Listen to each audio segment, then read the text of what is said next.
At dahil nga po sa transport strike na isasagawa ngayon ng Grupong Piston, alamin muna natin ang sitwasyon sa ilang lansangan sa Metro Manila mula kay Bien Manalo. Bien, kamusta na?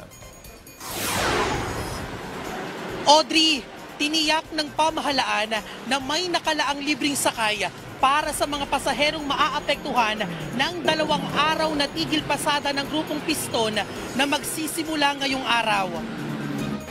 Magkakasan ng 2 araw na tigil pasada ang Grupong Piston na magsisimula ngayong araw. Ito'y kasunod ng naging pahayag ni Pangulong Ferdinand R. Marcos Jr. na hindi na iuurong pa ang December 31 deadline para bumuo o sumali sa mga kooperatiba ng mga jeepney operator. Kabilang sa mga maaapektuhan ng tigil pasada ang ilang lugar sa Pasig, Quezon City, Caloocan, Parañaque at Muntinlupa, maging sa ibang bahagi ng bansa.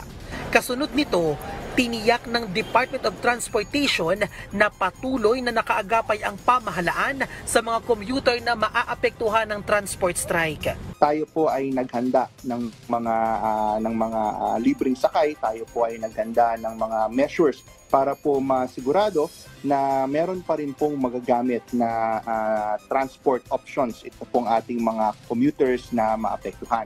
Sa datos ng LTFRB, sa mahigit 50,000 na jeepney at UB Express, mahigit 13,000 dito ang consolidated na.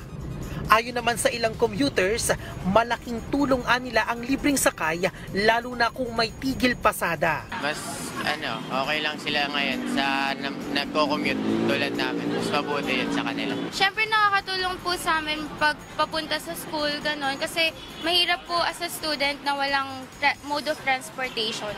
So okay din po yung ginawang libreng sakay. Katulad nung na-experience namin dati na wala talagang masakyan and naglalakad lang. So sobrang laking tulong po ng libreng sakay sa student.